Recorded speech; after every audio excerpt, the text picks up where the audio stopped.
Alrighty, so welcome back to the kitchen. We're going to be working on putting together another dinner right now. So what I'm going to be making today is some salmon croquettes. I don't know if you've ever heard of croquettes. I had not until I found this recipe, but they're actually awesome. They're really easy to make, and basically they're kind of like salmon meatballs is one way to think about them. So to make this meal, we're going to need a can of salmon. Canned salmon is great. It's really cheap. It's a good source of protein. It's got a lot of the good omega fatty acids that we want, so kind of the good fats. So we're going to need a can of salmon. We're going to need some frozen vegetable of your choice. I've got spinach here. I like spinach, but any frozen vegetable is good. They're really easy to prepare. So we've got that. I also have a sweet potato here. Sweet potatoes are really nutritious. They've got lots of healthy minerals and vitamins in them. And they're actually better for you than normal white potatoes. So especially for folks who are trying to cut down on carbs or people who suffer from diabetes, sweet potatoes are a really good choice to use as a side for your meal. So we've got one sweet potato. I've got an onion here. This is a red onion. It's kind of a little bit less strong than some of the yellow onions. Doesn't really matter. This just happened to be on sale, so I grabbed the red onion. But it can be any onion for this recipe. And we have some fresh garlic here. You can also use powdered garlic, that's totally fine, whatever you have around the house. Or if you don't like garlic, just leave it out. So we've got some garlic. And I've got some toast I burned this morning. Unfortunately, I'm horrible at making toast. But the good news is we can use this to make some breadcrumbs, so not going to go to waste. So I've got some old toast here as well. And then I've got some salt and pepper, some red pepper here, and then some paprika. Just some things I had in the cupboard. Whatever you have in there, any spices you like will work for this. Alright, so the first thing we're going to do is the sweet potato is going to take the longest to cook. So I already turned the oven on to 350 degrees. Before I start anything else, I'm just going to stick the sweet potato in there, so that's cooking. Sweet potato should take about 40 minutes to cook, maybe 35 to 40 minutes. And when it's done, it'll be really nice and soft all the way through.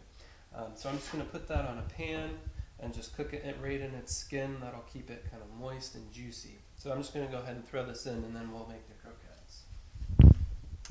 Alright, so we've got the sweet potato in the oven at 350 degrees. It should take about 40 minutes. So while that's cooking, let's put these croquettes together. So the first thing we're going to do is I'm just going to take a bowl here. And I'm going to use about half a can of salmon. That should make enough for 2 people. So if you're feeding more or if you want to have it for leftovers, just use the whole can. I'm just going to use about half of it now.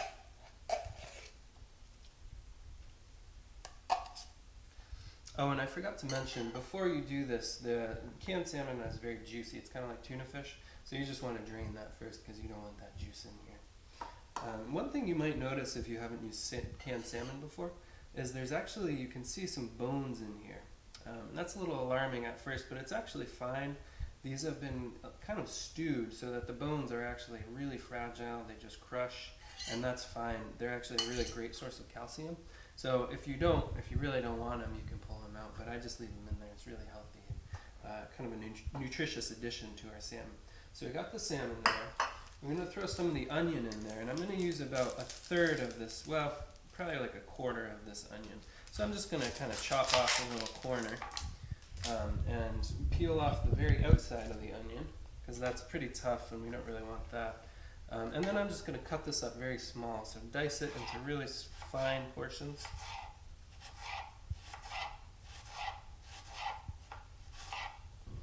Alright, so now we've got our onion diced up. You can see it's cut up pretty fine into just tiny little squares. Next thing we're going to do is cut up our garlic. So there's a trick to garlic. It's kind of hard to peel, but one way to do it really easily is just lay it down flat on your cutting board. Lay the knife flat across it, and then just press down until you hear a crunch. And that actually makes garlic much easier to peel. And then we just take this outer kind of papery skin off. And here we've got a nice garlic clove under there. So we're going to cut up the garlic really fine, about the same as the onion here. So just dice it up to tiny little squares.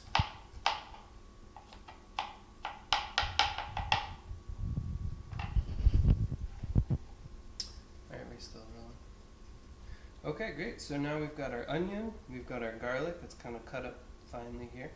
And now we're going to make some breadcrumbs. So I'm just going to take this toast that I made and burnt this morning. I'm going to kind of tear off about 1/3 of a piece of toast, and I'm just going to crumble it up in here into this pan. Make myself some nice breadcrumbs.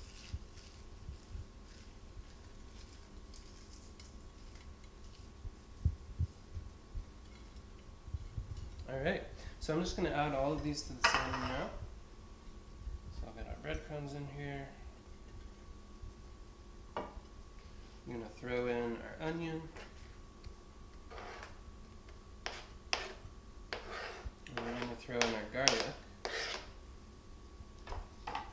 I'm just going to mix that up a little bit.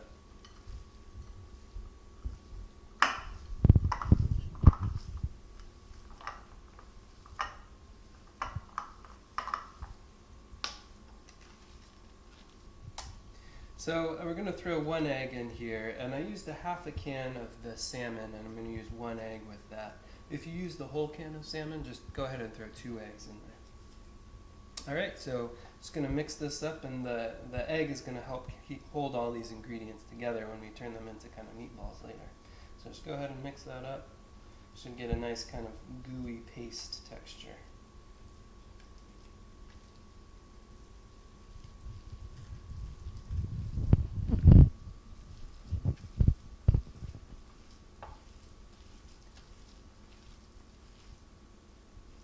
Alrighty, so now that we've got this all mixed up, you can kind of see that it's sort of a paste texture. You can kind of make shapes with it, and it'll sort of hold its shape.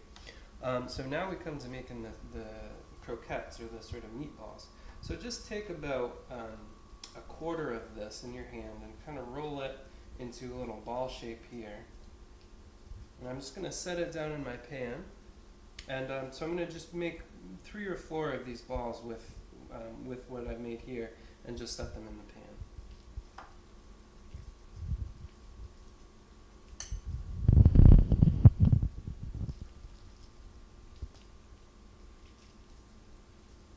So this is something you can do.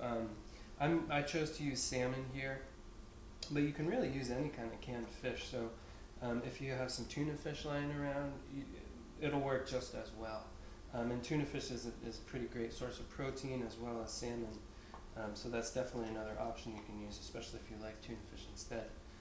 So I would just use, instead of, I think 1 can of tuna fish is about 1/2 can of salmon. So that's just a good ratio to keep in mind. Alrighty, so here we go. I've made my croquettes, or my meatballs. So what I'm going to do is just take these and put them in the oven. So the oven's been going now for about 10 minutes with the sweet potato in there. So I'm just going to put these in for about 20 minutes, and then they should be done in about the same time. So let's go put these in the oven. Alright, so we're ready to throw this in the oven. Before I do that, though, I'm just going to take some cooking spray. I'm using some olive oil pan, or any kind of cooking spray is fine. Just going to lightly spray over these, just to give them a little bit of a coating to cook with, so they don't stick to anything in here. And again, the oven is at 350, and we're going to put these in for about 20 minutes. So let's get these in, put them next to our potato. Alright, and the other thing we're going to do for tonight's meal is we're going to saute up some spinach. So let me turn the oven on to about a medium-high heat. I'm going to put a little bit of cooking spray in here as well, so that it doesn't stick. And then I'm going to take my frozen spinach. Again, it can be any frozen vegetable that you like. We'll just kind of plop this in here and let it defrost and heat up. And while it's doing that, we'll also add some salt and pepper, and we can add some of these other spices just to give the spinach a little flavor, because sometimes it can be a little bland by itself. So let me throw some of that on. Again, just go easy with the salt. Trying to cut back on that, especially for folks who have a history of hypertension. It's really important to cut back on salt. So just a little bit, maybe a pinch of salt, I think would be good. Throw a little pepper in there too. And I like spicy food, so I'm going to throw some of this ground red pepper in. But you can use whatever you have in your cupboard at home. And this is going to take a little while to defrost, and as it defrosts, I'll kind of push it apart with a spatula and heat it up. And yeah, we've got 20 minutes until the croquettes are done. Alrighty, so here we are. Our dinner is done. It actually took a little bit longer than I anticipated. It was in there for about 45 minutes for the sweet potato, and these ended up taking about 25 to 30 minutes. But as you can see with the croquettes, you really just want them to kind of brown on the outside. And here I'll take them apart for you so you can see what the inside looks like. So they're really delicious. You've got the onion flavor in there, you've got the garlic, it's pretty tasty. We've got our spinach is done here, and then our sweet potato is soft all the way through. So let me just cut that open, we can separate it here. And then if you'd like to add a little extra flavor to this meal, we can put a little bit of butter on the sweet potato. If you'll notice here, I have actually some unsalted butter. So this is particularly good for folks with hypertension, just to, again, cut down on that salt. There's a lot of added salt in pretty much everything we buy, so you gotta watch for the unsalted label. So we'll put a little bit of butter on here just for flavor.